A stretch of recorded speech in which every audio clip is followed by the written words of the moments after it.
여러분 안녕하십니까? 뉴스데스크 제주입니다. 제주시 오등분공원 일대에 대규모 아파트 단지를 건설하는 민간 특례 사업을 놓고 토지주와 시민단체 등으로 구성된 공익소송단이 절차적 문제가 있다며 행정소송을 제기했는데 오늘 법원이 기각했습니다. 감사원에 이어 사법부도 행정에 손을 들어주면서 사업 추진에 속도가 붙을 것으로 보이지만 시민단체의 반발도 여전해 논란도 계속될 것으로 보입니다. 김찬현 기자입니다. 제주시 오등동 76만 제곱미터 공원 부지에 사업자가 1,400세대 아파트를 짓고 나머지 부지에 공원을 조성해 제주시에 기부 체납하는 오등봉공원 민간 특례 사업. 제주시는 지난해 7월 실시계획 인가와 개발사업 시행을 승인했습니다. 이에 토지주와 시민사회단체 등 200여 명은 사업 추진 과정에 절차적 하자가 있다며 실시계획 인가 처분을 무효로 해달라는 소송을 제기했습니다. 경관이 훼손되지 않도록 해야 하는 민간 특례 사업 기준에 맞지 않고 환경영향평가에 전략 환경영향평가 협의 내용을 반영하지 않았다는 겁니다. 또 환경영향평가협의회에 주민대표와 민간 전문가가 빠졌다며 관련법 위반을 추가로 제기했습니다. 하지만 제주지방법원 행정 1부는 공익소송단의 청구를 모두 기각하고 제주시에 손을 들어줬습니다. 시민단체는 항소 검토에 들어갔습니다. 법원의 판단이 좀 아쉬운 부분은 있습니다만은 어쨌든 1심이 나왔기 때문에 그 후속 부분에 대해서는 저희가 더 한번 검토해 보겠고, 제주시는 판결문을 검토하고 제주도와 협의해 이번 주 안에 공식 입장을 발표할 계획입니다. 감사원 기각에 이어 1심 재판부도 제주시에 손을 들어주면서 오등봉공원 사업은 탄력을 받겠지만 시민사회단체의 반발이 여전해 논란은 계속될 것으로 보입니다. MBC 뉴스 김찬현입니다. 서귀포 남쪽 바다는 아름다운 연산호 군락이 장관을 이루면서 이 천연기념물로도 지정됐는데요. 하지만 최근 열대성 돌산호가 번지면서 연산호 서식지를 위협하고 있습니다. 송원예 기자가 보도합니다. 노란 빛깔의 연산호 군락이 끝없이 펼쳐집니다. 분홍빛 맨드라미 산호는 꽃무더기처럼 화려한 자태를 뽐냅니다. 연산호 군락 사이로 자리돔대가 몰려다니고 어른 키보다 큰 긴가지 해송은 은빛으로 빛납니다. 그러나 이런 아름다운 수중 경관이 점차 사라지고 있습니다. 열대성의 딱딱한 빛 단풍 돌산호가 연산호 서식지를 포위하듯 잠식하고 있기 때문입니다. 최대 2m 넘게 자라면서 겹겹이 바위를 뒤덮어 수중 생물이 자랄 수 없게 만듭니다.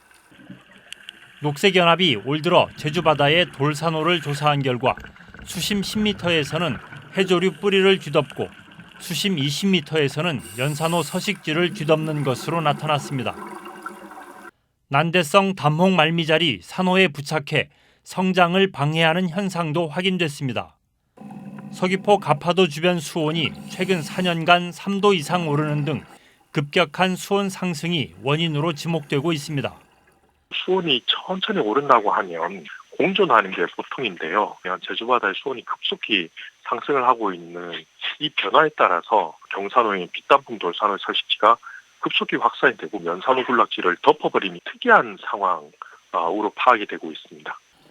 해양 전문가들은 열대성 산호류를 기후변화 국가생물지표종에 포함시키는 것은 물론 연산호 군락지 피해에 대한 지속적인 모니터링이 시급하다고 지적했습니다. MBC 뉴스 송원일입니다. 오영훈 지사의 선거법 위반 혐의와 관련해 제주지검이 최종 법리 검토에 들어갔습니다. 검찰은 오영훈 지사 캠프에서 열린 상장기업 유치 협약식에서 특정 단체가 직무를 이용해 참여 기업들을 모았다며 공직선거법상 단체의 선거관여 금지 조항을 검토하고 있습니다. 이에 대해 오영훈 지사는 상장기업 유치는 출마 선언부터 자신이 일관되게 창의적으로 준비해왔던 정책이라며 특정 단체를 이용한 사전 선거운동이 아니라고 해명했습니다. 제주도의회 교육행정질문에서 2025년부터 도입되는 고교 학점제 등이 도마에 올랐습니다. 강동우 교육의원은 제주도는 대학이 4곳밖에 없어 고교학점제 안착에 어려움이 예상된다며 지자체 등의 지원을 통해 고교학점제 지원센터를 설치해야 한다고 지적했습니다. 이에 대해 김광수 교육감은 제주도 학생들이 다른 지역 학생에 비해 불리한 것이 사실이라며 제주도청과 협력하겠다고 답했습니다. 제주시 지역에 버스 중앙차로가 확대 설치됩니다. 제주도는 이달부터 내년 8월까지 제주시 광양 사거리에서 연동 입구까지 서광로에 버스 중앙차로를 설치하고 오는 2025년까지 동광로와 노령로, 노형로에도 설치하겠다고 밝혔습니다. 제주도는 중앙차로가 도입되면 아라동에서 제주공항까지 버스 운행 시간이 33분에서 21분으로 줄어들 것으로 예상했습니다. 제주도 민속자연사박물관에 멸종 위기종인 참고래 골격 표본이 전시됐습니다.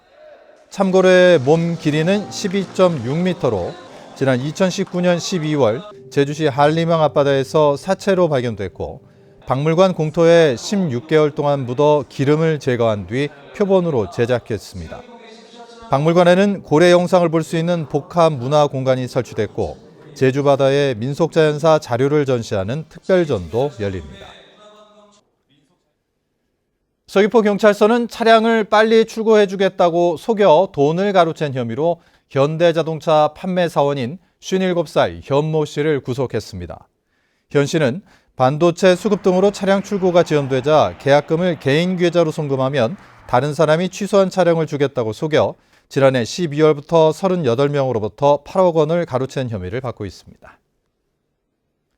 제주 뉴스 마칩니다. 고맙습니다.